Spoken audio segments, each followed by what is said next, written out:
We go. So the last time, so we're on chapter 04, Alpha, Safety of Flight. This is part 2. Is that correct? This is the second day we've been talking about it. I handed out another piece of paper for you to take notes on. I don't know that piece of paper I just handed out, but just in case we get to it. So the last time we covered this is how far we got, and then I told lots of stories. People asked me lots of questions. Let's put it that way. I was answering questions. So now I want to talk about visual scanning. The reason I want to talk about visual scanning is the method of not hitting other airplanes when you're VFR pilot is you looking out the window. So you need to be able to look out the window and scan. That is, look and seek and try to find where these other flying machines are. So that's your responsibility as a VFR pilot. You have to keep yourself separated from those VFR airplanes, and you have to keep yourself separated from the IFR airplanes, because it's not the air traffic controller's job to keep the IFR airplanes away from you. Now, granted, if you're flying on an IFR flight plan and you're talking air traffic control and they see another airplane out there on their radar, they're probably going to tell you where it is, but they don't have to if they're busy. And you go flying down in Los Angeles, they're busy, which is sad because that's where there's lots and lots of airplanes that are, and that's where you need these traffic advisories more than you do here. But I can't change the way air traffic control works. Johnny? I'm sorry? Yes, I did. Can't have my paperclip. Oh, so nueve, let's see, diez? It's like 14 or something like that. Once? All right, see, I took Spanish in, Sure, I'll take this. I took Spanish in the summer of 1977. And you know how you take those Spanish classes and then for the final exam you go to a Mexican restaurant and you order in Spanish? Has anybody ever done that? College. This instructor said, let's go to a Mexican restaurant and order lunch instead of go to class. It's like, sweet. Ordered our lunch in English. So that tells you how good the Spanish class. Question, Johnny? I'll take that. Yes.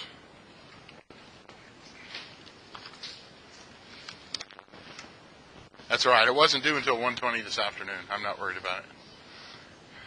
So your normal field of vision is about 200 degrees.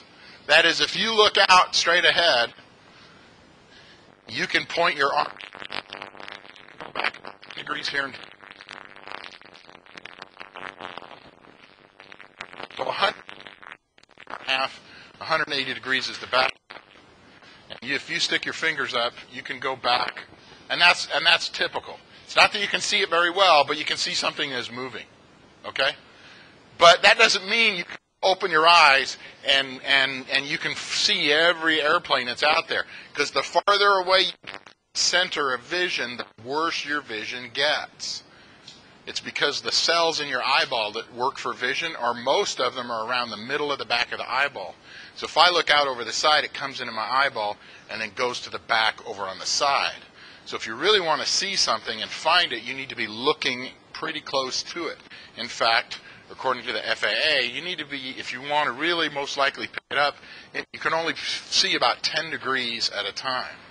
So the way you need to scan or look for airplanes is, and then look there, and then look there, and then look there. Jonathan? If you had chameleon eyes? Yeah, I don't know if you could pass your FAA medical if you had chameleon eyes where one eye points in a different direction.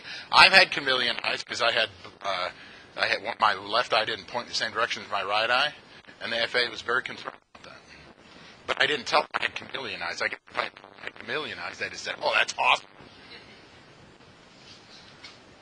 So also, when you're scanning for other aircraft, that is, you're looking out the window, your eye, it takes a little time to go from focusing 2 or 3 feet away from you, so the instrument You're looking at your ham sandwich to see if there's enough mayonnaise on it. I mean, that's always my concern with ham sandwiches, is the volume of mayonnaise and mustard. Because if there's not enough, it's not good. You gotta have mayonnaise and mustard. If you look at the instrument panel and your eyes are focused 2 or 3 feet away from you, and you look straight out ahead of you, it takes a little bit for your eyes to change focus. Especially the older you get like me, the longer it takes for your eye to squish your lens so it focuses in. So if you want to do a really good job scanning, you don't look at the instrument panel and then look up at one spot and then look down at the instrument panel and look up at one spot and look down. What you do is you put your eyes out there, and generally there are a couple of good techniques is to start on the left and look over there and say, okay, there's nobody there, and look for a second or two, and then move your eye about 10 degrees to the right. And look there for about a second or two. Nobody's there. But be looking out at something that's far away, such as the ground that's far away. So your eyes are trying to focus on something far away. They're focusing on the cowling, the engine cowling on the front of the airplane. Everything way out in the distance will be out of focus. And if you try to go back and forth, you're going to spend a lot of time getting your eyes used to looking at a distance. So this next slide here, it has, if I remember this picture here. So here's 2 techniques. They're very similar, identical. Each one of these is 10 degrees wide. If you look from here to here, is 10, 20, 30, 40, 50. In any case, this one here has you starting on the top, has you starting look on the left side, and you're looking out. And I would suggest you look out at the ground and get your eye focused way out to infinity, and then bring it up to the horizon, because you're more likely to pick up an airplane that's against the sky. If it's below you and it's against the ground, it's really hard to see it. The nice thing is it's probably below you. Yay. So if you look down at the ground just below the horizon and then look up at the horizon, your eyes are focused for something at a distance. Look there for a second or two, and then move your eyes about 10 degrees and look for a second or two. So let's say you did this 2 seconds each. You could cover 90 degrees in 2 seconds times 9 views, 18 seconds. So that's normal. That's what you want to do as often as you can do it. One place I read said, if you're not looking outside 75% of the time as a VFR pilot, then you're not looking outside enough. Now, there's times when you got to do more stuff. You change that. I know, granted, you're used to trying to fly the simulator, and you got to look and try to figure out where do I push the throttle, and where's the engine RPM, and where's the trim I got to fiddle with, and you get used to practice flying the airplane, and most of what you're doing is looking inside the instrument panel, and that's okay to get started because you got to learn where those things are. When I was in B-52 school, before we even got to the simulator, they had taken parts out of an airplane and built the entire cockpit of downstairs. Navigators were there outside of class and just sit there and go through the checklist and find where the switches were, because there's a boatload of switches down there. So that's kind of where you are right now. But after a while, it's like I could sit in my airplane and close my eyes and reach up and I could touch the knob to change the volume on the radio. I don't have to look, just because I'm used to doing it. So in any case, the point is you need to be looking out a lot. You need to use a scanning technique. Look out at the horizon. Look every 10 seconds. Look for a second or two. And do all of your scanning at once, so you're spending the least amount of time having your eyes refocused to a distance. Then go back to whatever you're doing in the cockpit. You go, oh yeah, I do have enough mustard and mayonnaise on my sandwich. Where are those barbecue chips anyway? I like them because it gets all that powder on your finger and then you have to lick them off.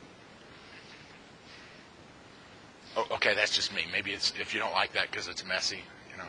If you want to put vinyl gloves on to eat your chips, that's okay. I don't mind. Has anybody nobody's ever put vinyl gloves on to eat, those barbecue chips, or Doritos? Yeah, with all that engineered food dust. That's not really food, it's just chemicals that taste really good. Oh. All right, so here is an issue with people and their eyeballs. Myopia If you have myopia, that means you're nearsighted. That means you can see things that are near and you can't see things that are far. My myopia is all the time, so I have to wear glasses because I can see things up close, but I can't see things out at a distance, so I have myopia all the time. But empty field myopia applies to everyone.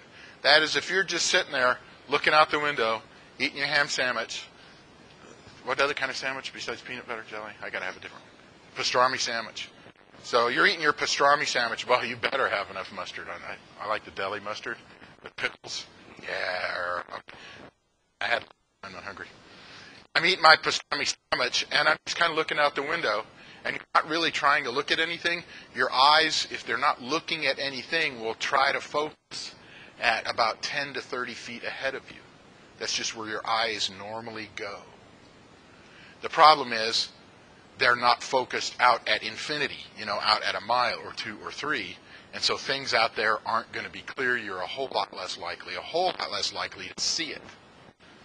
So what that means is that when you first if you're just looking out the window, or even if you're looking at the instrument panel or looking at the amount of mustard on your pastrami sandwich, when you look outside, look out at something on the ground that's a mile or 2 or 3 away, so your eyes get focused way out there, and now do the scan.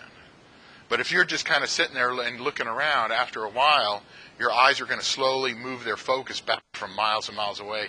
Your eyes are going to slowly move back to 10 or 30 feet, and you won't notice it. So when you're going to do your scan, focus on something far away, and then do your scan. And this problem is even worse at night because there's so many fewer things for your eye to focus on, and it doesn't know what's far away. All it does is see lights. So this problem is even worse at night. Of course, the good news is at night, all the other airplanes have their night lights on. I personally duct tape Christmas tree lights to my airplane when I go fly at night. That's true except for the duct tape and the Christmas tree lights. All right. When I say blind spots, I'm talking about sitting in the airplane and where can you see. Let's say, for instance, you're sitting in an airplane.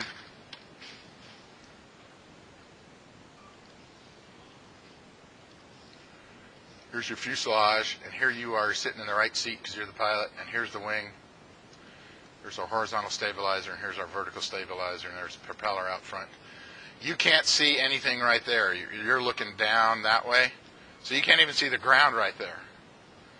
You can't see this way. You can't see down looking forward, and you certainly can't see backwards.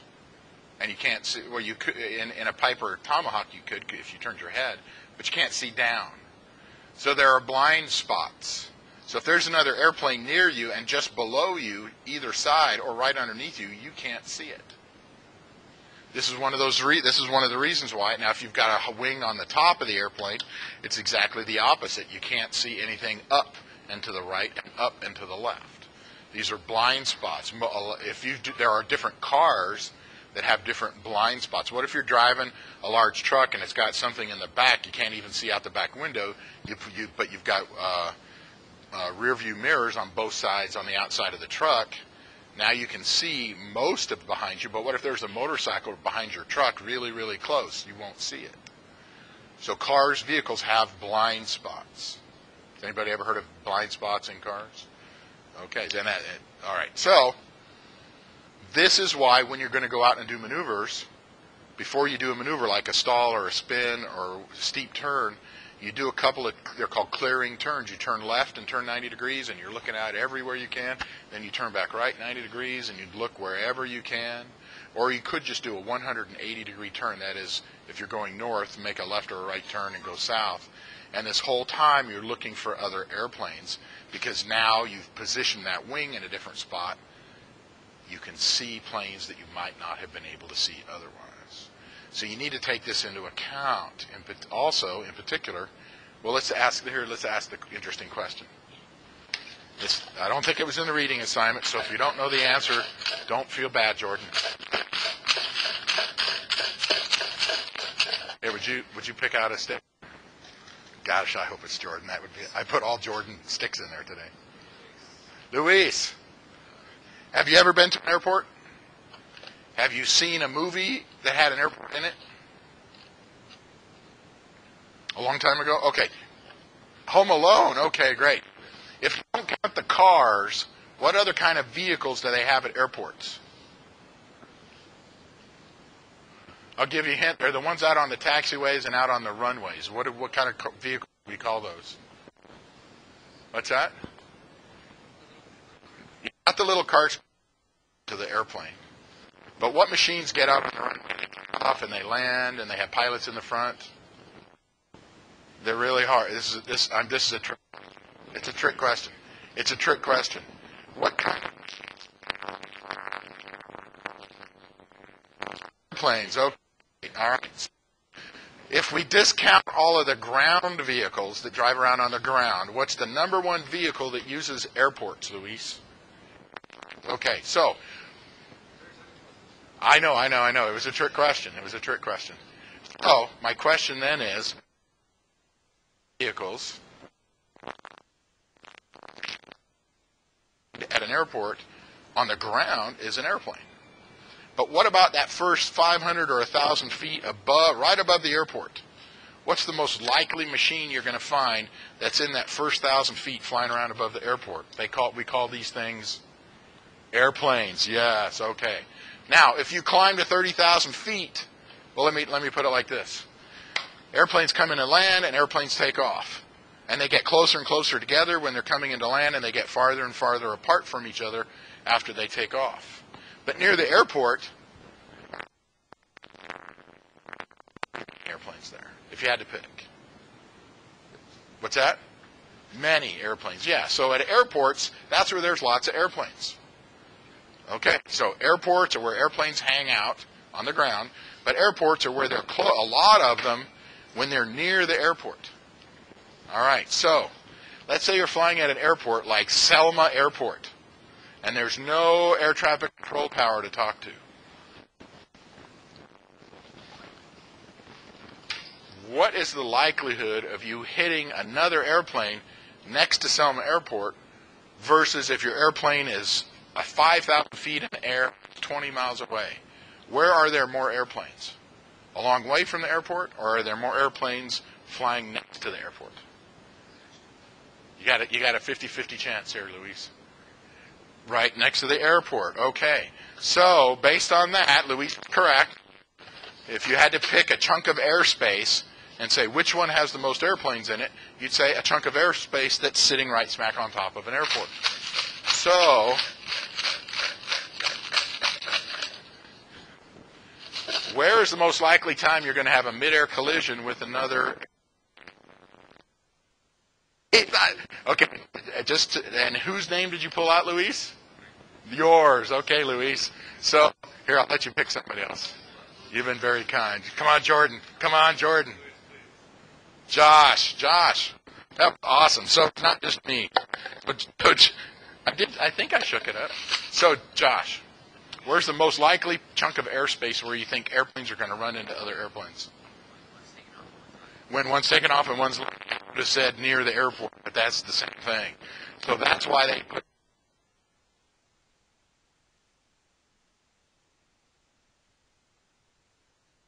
the airports that aren't that big.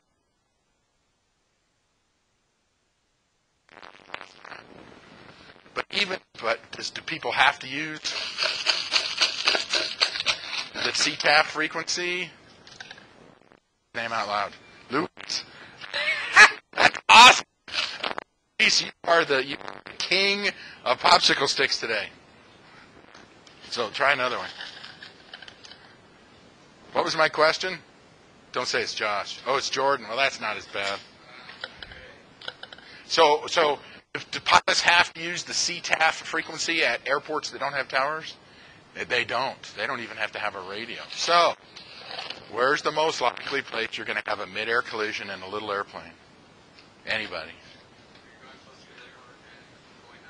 When you're close to an airport that doesn't have an air traffic control tower, and I would pick Josh's idea during takeoff and landing or flying around in that traffic pattern. If I'm within 1,000 feet of the air, high above the airport and within about a mile or two, all the airplanes are either flying towards that spot or they're flying away from it. So that's the most likely time to have a collision. So when's the most important time? I know this one's going to be tough. So when's the most important time to have a really, really good scan? Say the name out loud. Jonathan, when's the most important time to have a really, really good scan? You're a pilot. You're flying VFR in a Piper Tomahawk. Where's the place you need to be the most vigilant looking out the window for other airplanes to prevent mid-air collisions? Near what kind of airports? No tower. Yeah, airports that are uncontrolled. Yeah, airports with no tower. So you're all writing that down.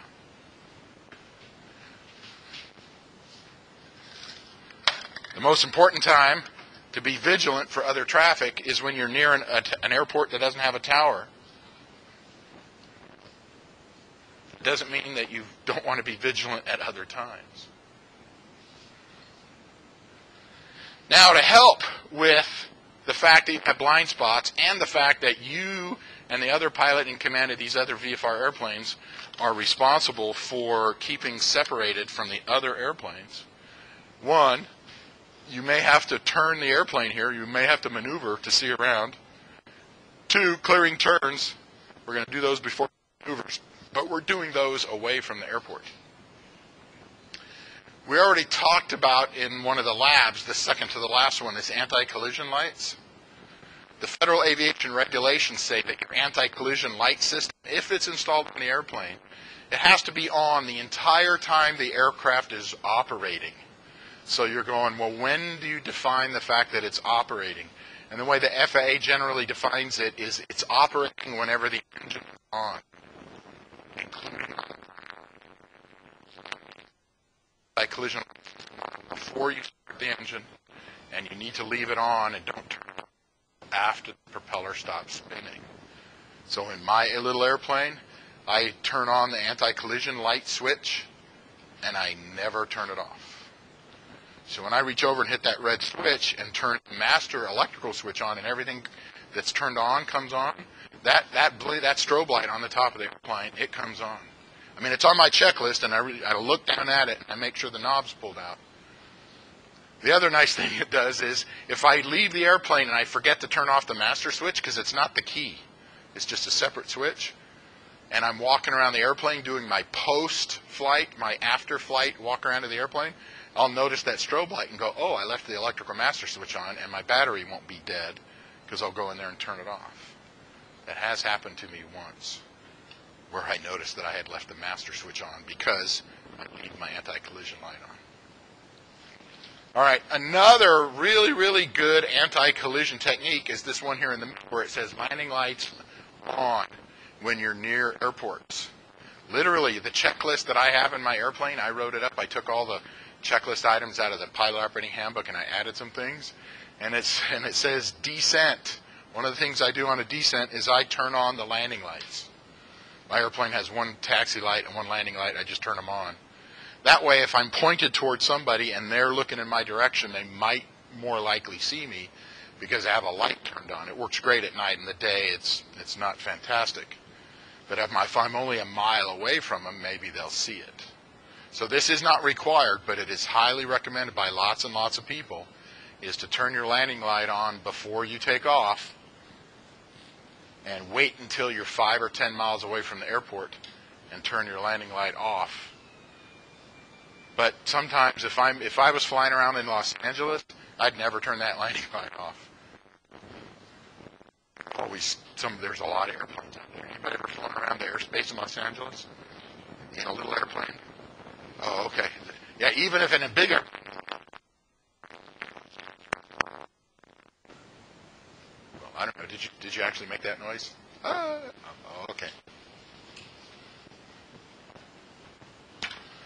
So I put this video in here yesterday, and now I don't remember. Oh, yeah, now I remember what it is. This one's kind of fun. No one dies in this video. So almost is yes, sure. You see where it says near mid-air collision?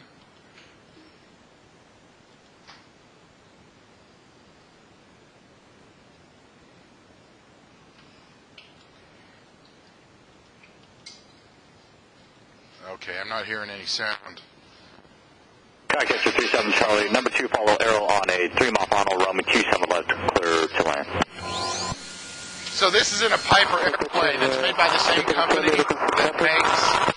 that makes the Tomahawk, and the person just said they're on a 3-mile final. So the airport's up ahead at 3 miles, and I'm not familiar with this airport. I don't even remember what airport they are. So it's hard for me to pick out where the airport's out here somewhere. And you notice there's a little hill there with nobody on it. I'm going to guess this altitude right here is between 1,000 and 2,000 feet. That's my guess.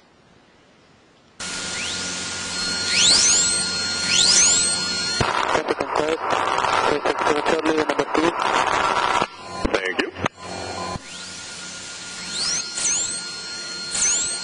And you hear that squeaky thing?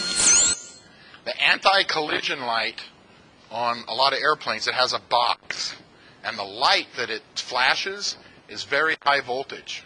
So this box takes the 12 volts from the electrical system and it saves it up into an electrical device called a capacitor, and then about every 2-3 seconds it lets all that electricity go to that light bulb and it bumps the voltage up, so it's like 400 volts and the light's really bright. And if you don't cover the wires with shielding, then some of that can impact another wire right next to it. So it sounds to me like whoever installed the anti-collision light system didn't shield it correctly, and that's coming into the headphone system. It makes me wonder, is it just getting picked up by this video camera? Or if you're in the airplane and you're plugged in, are you hearing this all the time? I don't think you're hearing it all the time. So it could be that is just impacting the camera.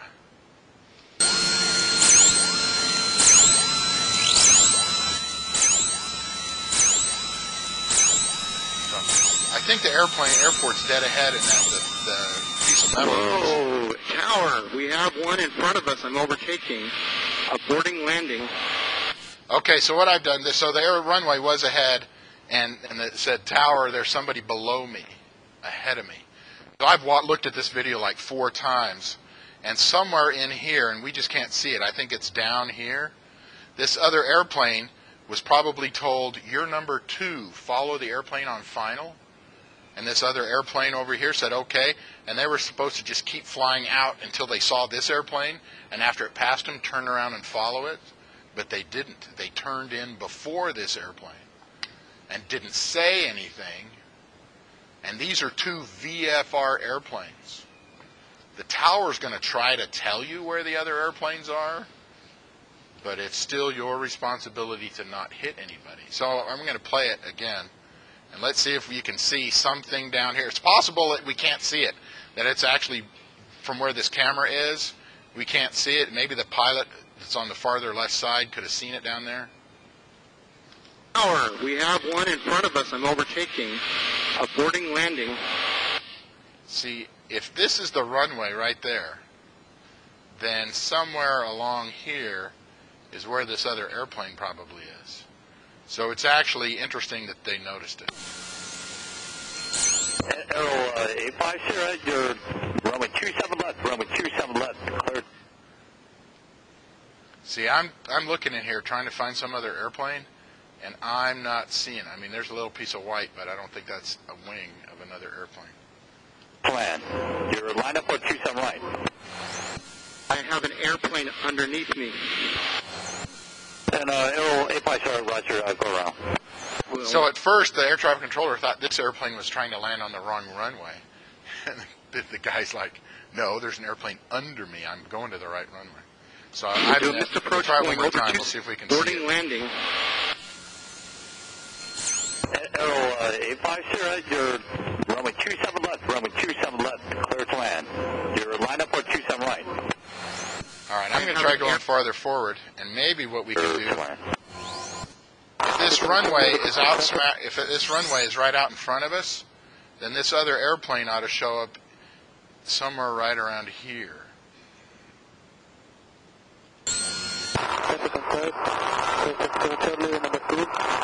Maybe it shows up down here.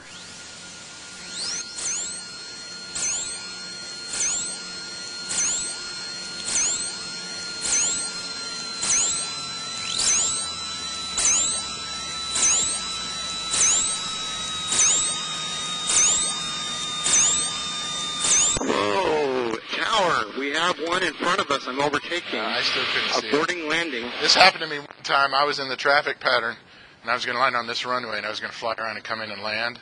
And the airplane behind me, they said, "You're number 2, follow that airplane ahead of you." Instead of following me, they turned in, and I had gone past them. So when I was on this leg right here, I could see another airplane closer and lower than me, even though they had cleared me to land. So the airport I was flying at has a lot of training going on. So, and as it turns out, I could tell from the person when the tower talked to him that they were a student pilot. So of course I started climbing in the tower. So even when you're, so you can write this down, even when you're at a tower-controlled airport, the PIC is responsible for collision avoidance, or if you want to say responsible for not hitting other airplanes, if you don't like to spell collision.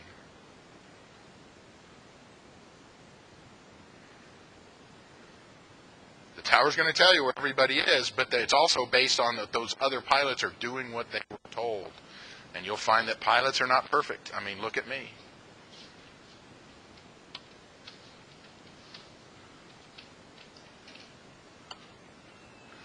So here's the diagram out of the textbook. I guess I could get rid of my drawings. Where it shows on the right-hand side over here, you can see here's a low-wing airplane, and if the pilot's sitting on the left side of the airplane, and we're looking at it from the front, so it looks like it's on the right, straight up, the pilot can't see, and down ahead of them, the pilot can't see here in purple.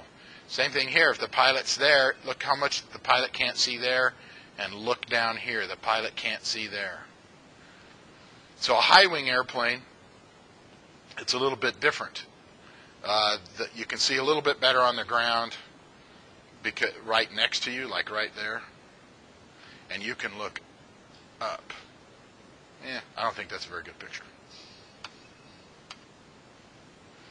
All right, next thing I wanted to cover is the right-of-way rules. There's no dotted lines out there, and everybody says, okay, you stay on the right side when I'm going, and everybody else will stay on the right side. It's not like that. There's no dotted lines. So the first one I want to talk about is this overtaking. That's this one right here. If I see an airplane ahead of me, and I want to pass it, if I want to pass an airplane, this is the opposite of a car. I actually go to the right and pass it on the right. And this is an international right-of-way rule. Every country does this. It's not based on whether you're in the United States or in a country where they drive on the other side of the road. These are rules these are implemented across the planet. So if you're overtaking, if you'd rather use a different word than overtaking, you say if you want to pass an airplane that's going in the same direction as you are, you need to maneuver to the right and pass them on their right. You go to the right of the airplane. Now what this does, does anybody have any idea why this is better than doing it the other way? Yeah, that's very good, Brian. It's because this pilot, you can see them. They don't know you're there. So if you pass them on this side, it'll be real easy for you to see that airplane the whole time. The head of the passenger on your right-hand side won't get in your way. So if you're doing head-on, this one right here, this is if you're heading towards another airplane. Both airplanes go to the right. So if you look out the window and you see another airplane coming mostly straight on, you're going to veer to the right and they're going to veer to their right. Now granted, if you're at the exact same altitude, I would probably change my altitude. I would probably and the airplanes can descend. A little airplane can descend faster than it can climb. So I'd probably shove the control wheel forward, depending on how close they were.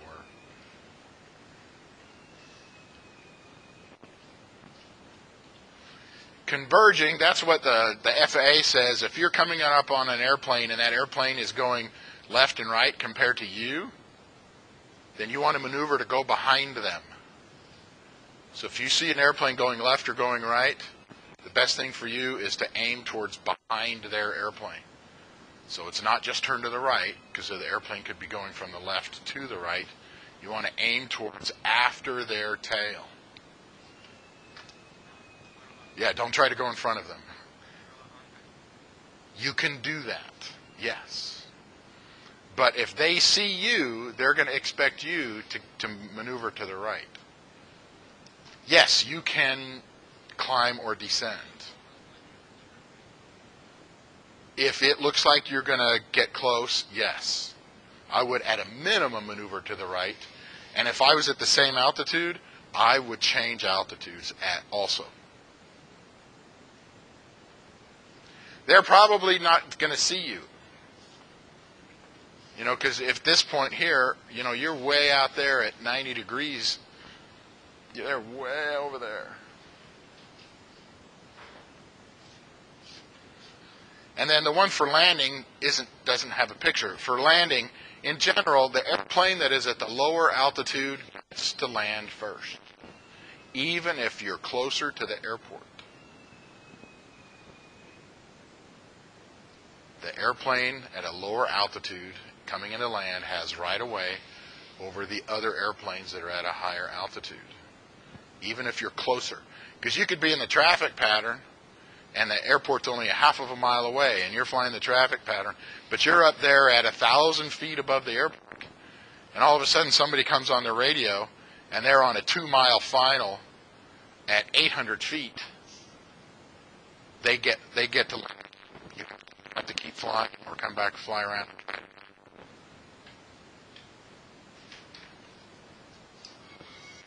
What they're trying to prevent is somebody coming into land and you trying to squeeze in there in front of them.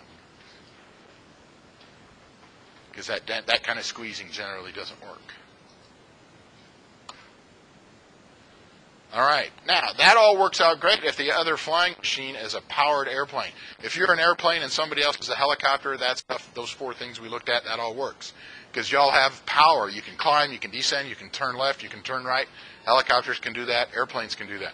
But how about balloons? Not blimps, not airships, not dirigibles, but balloons. Balloons don't have engines, don't have propellers. They're moving with the wind. They can go up and down. They can't turn right. They can't turn down. So they have priority. They have the right of way over everybody else. So if you see a balloon, you can never expect them to get out of it. The nice thing is, in the daytime, the balloons are really big, easy to see, and most balloons don't even have lights on them. They can't fly them at night. Gliders, now they can turn left, they can turn right, but they don't have an engine, so they can't climb, and so they don't have as much maneuverability as other aircraft. So gliders have to give way to balloons, but other than balloons, everybody else, if you see a glider, you got to get out of their way. Here's the good news. This slide here, this almost never comes up. I'm trying to think how many times I have maneuvered because of another airplane or helicopter.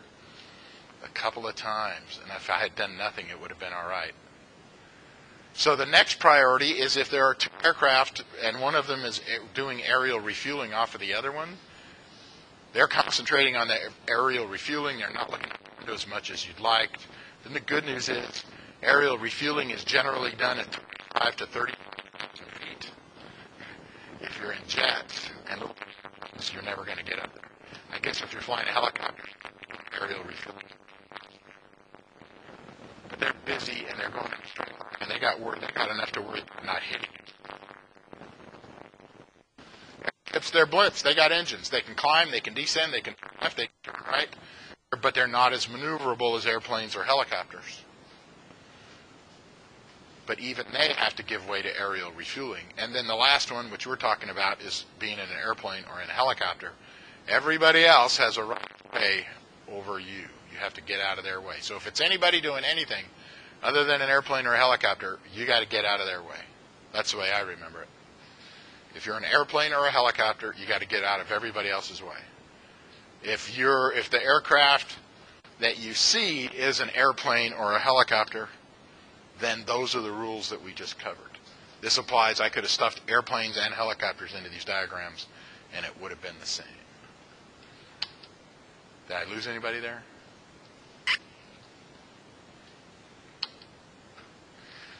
So I want to talk about minimum safe altitudes, and we've covered a little bit of this before, but this time we're going to write them down. If you're in a congested area, and a congested area means a lot of people,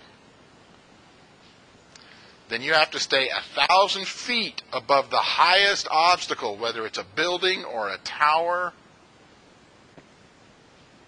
The highest obstacle, if you're within 2,000 feet horizontally of it, that if you look out straight ahead or to the side and you're closer than 2,000 feet, that's a little bit under a half of a mile, then you have to be 1,000 feet above it, even though you're not directly over it. So if you flew over Fresno, the Del Webb townhouse is like a 10 or 11-story building, and they got a tower on top of it. It's probably 150 feet above the ground. Let's just say the ground in Fresno is 400 feet. It's 150 foot on top of it. So the top of that tower is 550 feet above sea. We got to be 1,000 feet above that. We got to be at 1,550 feet. 1,000 feet of that thing.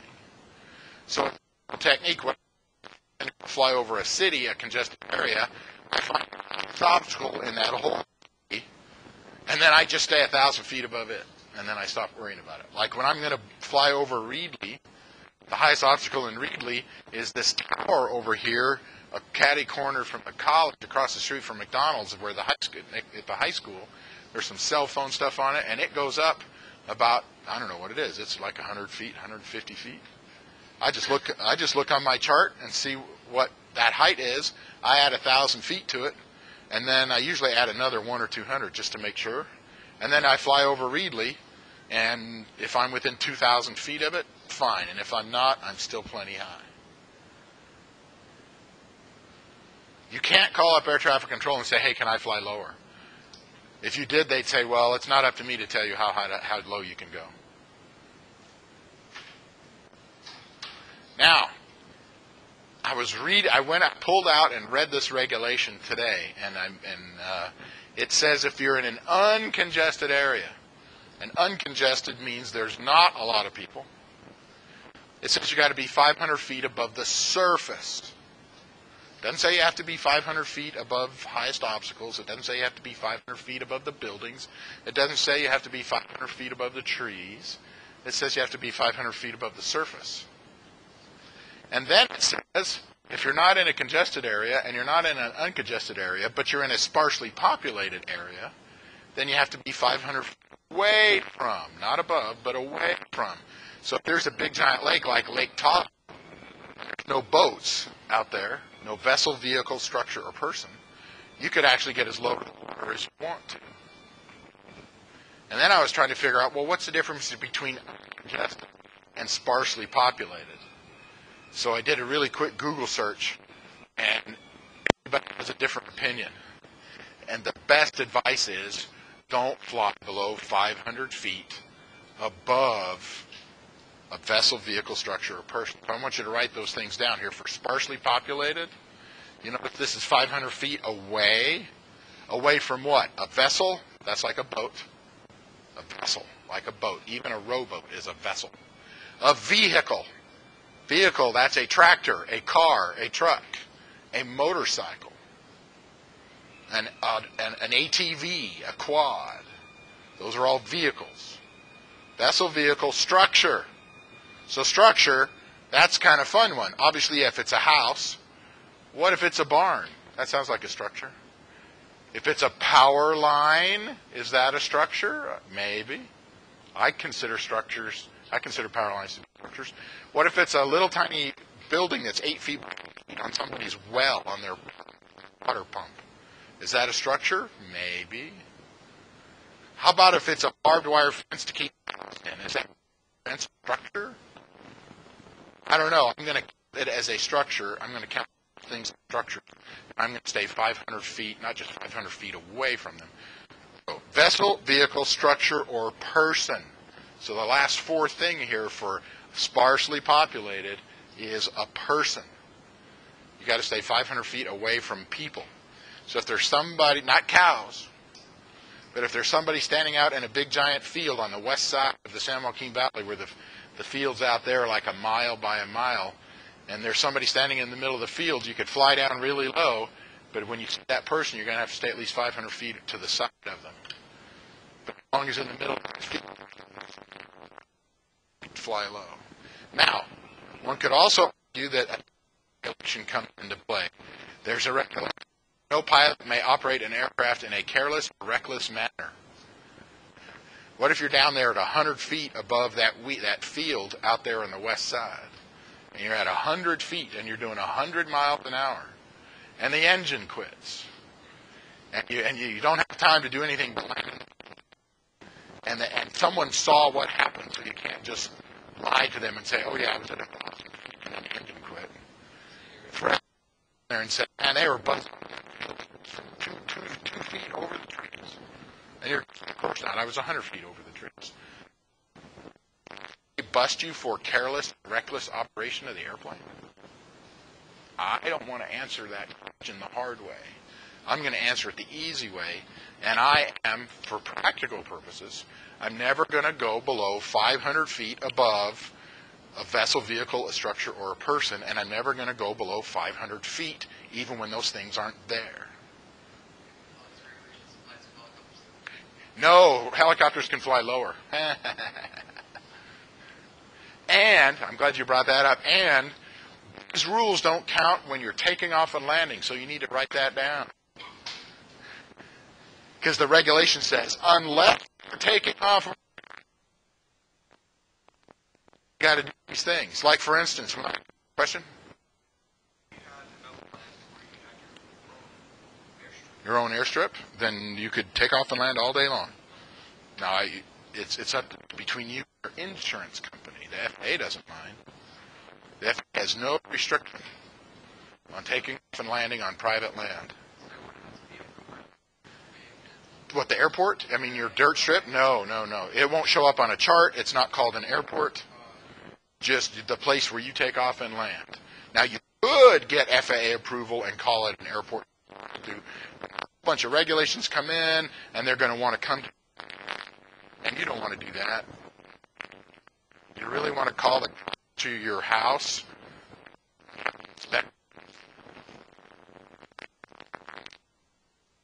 For a couple of weeks, and I don't know. In any case, if I have a landing, I'm not going to turn it into an airport because I don't want anybody. It's there so I can use it. And now, if it's not an airport and the FAA comes knocking on the door, hey, can we come out and look at your strip? I can say, no. And they say, well, I want to ramp check you and your airplane out there. And I go, well,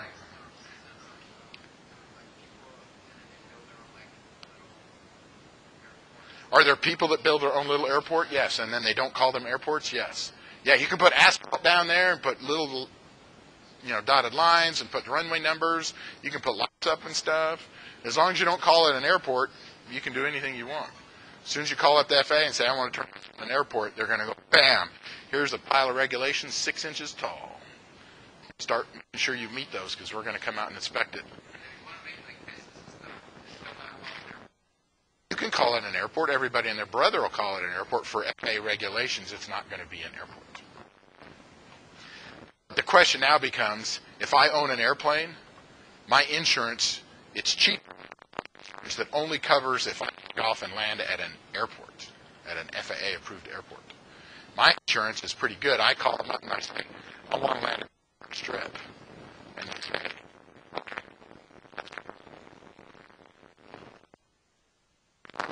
I go through Star Aviation, STARR. But if I was going to take off and land on dirt strips all the time, they want me to literally call them and tell them, I'm going to land on this dirt strip this week. I've only done that once. If you're going to land on dirt strips, you need to let us know. Sorry, but your premium's going to go up because you're more likely to bang. If there's a nice big hole in the dirt and your landing gear gets stuck in it and the airplane goes upside down, then, that's a discussion with your insurance company as to whether or not you have a paved landing surface at your non-FAA airport. So what do we get out of this? If we're in a congested area which is pretty much where there's lots of people, such as cities, or an open air, like if somebody has like an outdoor rock concert, like Woodstock in 1969, and there's a whole bunch of people out in the middle of the country on some farmer's field, that's a congested area, even though it's not a city. You got to be 1,000 feet above the highest obstacle if you are within 2,000 feet, left and right, forward and backward, horizontally, if that obstacle. If you're 1,000 feet above the surface, if you're in uncongested airspace, you got to be at least 500 feet away from any vessel, vehicle, structure, or. What we're going to do as a practical purpose when we're not in a congested area, what are we going to do? Stay 500 feet above the highest vessel, vehicle, structure, or person. Like there's 4 big radio towers out by Orange Cove. When I see those things, I stay more than 2,000 feet away from them, or I climb to 500 feet above them if I think. Actually, I've never done that. I've always just turned. So I stay more than a quarter mile away. Because usually it's because I'm either going to or coming from Reedley Airport. So that's enough for one day.